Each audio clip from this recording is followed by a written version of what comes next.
చౌదర్పల్లి గ్రామ ప్రజలకు నమస్కారం. నా పేరు పోలోజు మణికంఠ. నేను చౌదర్పల్లి గ్రామ సర్పంచ్ అభ్యర్థిగా స్వతంత్రంగా పోటీ చేస్తున్నాను. గ్రామంలో ఉన్న సమస్యలపై అవగాహనతో చిన్నప్పటి నుంచి చూస్తూ ఉన్నాను. ఆ సమస్యలు ఎంతమంది సర్పంచ్లు వచ్చినా కానీ ఆ సమస్యలు తీరడం లేదు. ఒక విద్యార్థిగా చదువుకున్న వ్యక్తిగా నా నా గ్రాడ్యుయేషన్ వచ్చేసి BSc science and LLB complete చేశాను. కానీ నాకున్న గ్రామం మీద ప్రేమతో గ్రామ అభివృద్ధికై ముందడుగు వేశాను. యువకుల సాయంతో గ్రామాన్ని మార్చాలనే ఉద్దేశంతో అడుగు వేశాను. గ్రామంలో ఉన్న సమస్యలు యథావిధంగా అలాగే ఉన్నాయి.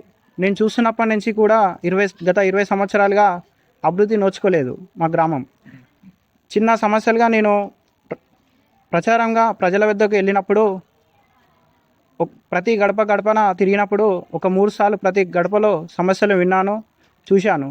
ఆ సమస్యలు ప్రాథమిక సమస్యలుగా గుర్తించి ఆ ప్రాథమిక సమస్యలను కొన్ని నా మేనిఫెస్టోగా మార్చుకున్నాను. ఆ మేనిఫెస్టోలో మొదటగా వచ్చి సమస్య మా ప్రాథమిక ఉన్నత పాఠశాల.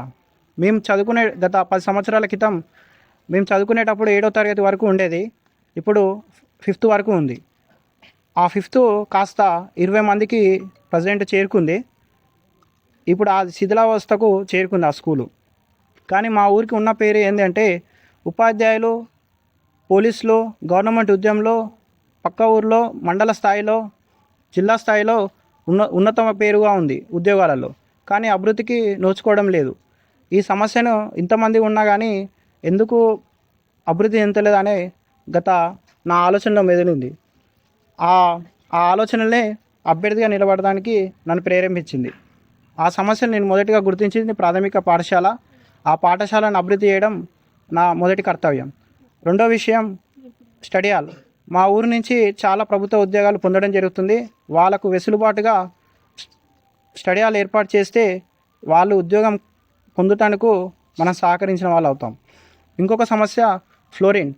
మా ఊరిలో చాలా ఫ్లోరిన్ ఉంది. 500 TTS ఉంది ఫ్లోరిన్ పర్సంటేజ్. ఆ ఫ్లోరిన్ నిర్మూలించే కర్తవ్యం 2. ఆ ఫ్లోరిన్ వల్ల వచ్చే సమస్యలు పండ్లు బొక్కలు అరిగిపోవడం అలాంటివి జరుగుతున్నాయి. కానీ ఆ సమస్యను ఎవరు గుర్తించడం లేదు. ఇంకొక సమస్య పర్యావరణాన్ని మీద ఎవరు అవగాహన లేదు. ఇప్పుడు గ్లోబల్ సమ్మిట్లు, కాగు ప్లస్ ఇలాంటివి చాలా ఎఫెక్టబుల్గా అవుతున్నాయి. కానీ పర్యావరణం పైన అవగాహన ఉంటే మనకు వచ్చే రోగాలను మరియు గ్రామం పరిశుభ్రంగా ఉంటే మనకు వచ్చే వ్యాధులను ఇట్లా సగం వరకు నిర్వహించవచ్చు. అలాగే క్రీడా మైదానాలు లేవు.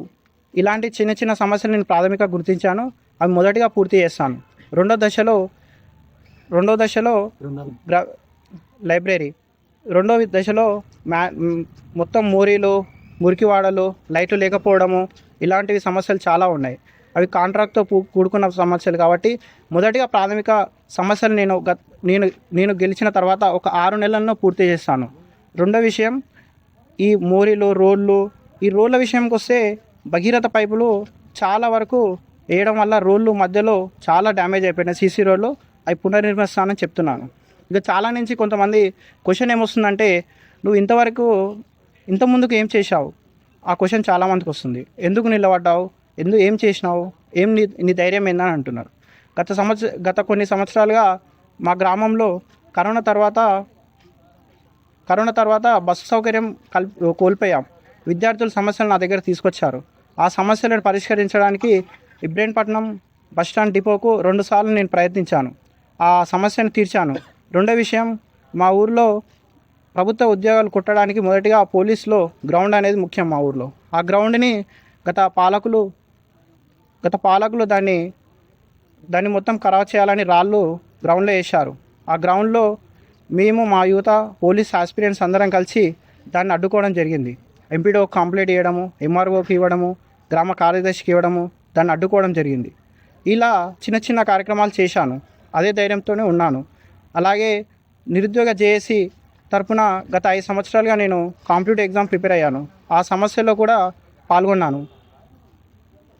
ఇప్పుడు అది నా ధైర్యం. కానీ ఎన్నికల్లో ఇలాంటి విషయాలు ప్రజలకు చేరవేయడం వల్ల ప్రజలు చైతన్యం అవుతున్నారని చాలామంది నా పైన ఇండిపెండెంట్గా అభ్యర్థిగా పోటీ చేస్తున్నప్పటి నుంచి నా మీద, నా కుటుంబం పైన చాలా ఇబ్బంది పెట్టారు. అయినా కానీ తగ్గలేదు. నా ఊరి గురించి చాలా ఎఫెక్టబుల్గా నిలబడ్డాను. ఇప్పుడు ఇట్లా అదే స్థాయిలో ఉన్నాను. అలాగే ప్రచారం చేస్తున్నాను. గెలిచే ఓపు ఉంది, గెలుస్తాను. ఇంకొకటి ప్రజలకు విజ్ఞప్తి చేసేదంటే, ఈరోజు మద్యం, డబ్బులు పంచబడుతుంది. కానీ మీరు మీ పిల్లల భవిష్యత్తుని ఆలోచించుకోండి. ఈరోజు డబ్బులు పెట్టిన వాళ్ళు రేపు మన గ్రామంలో ఉన్న పిల్లలు, యువకులు చాలా అలా భవిష్యత్తు అనేది అంధకారంలో అవుతుంది. అది దృష్టి పెట్టుకొని మీరు ఓటు వేయగలరని కోరుచున్నాము. మనకు రాజ్యాంగం ఇచ్చిన అంబేద్కర్ ఒకటే మాట చెప్పాడు, మనం నా సమాజానికి నేను ఏమి ఇవ్వలేను, కానీ కత్తి కంటే పదునైనది ఓటు హక్కు ఇచ్చాను.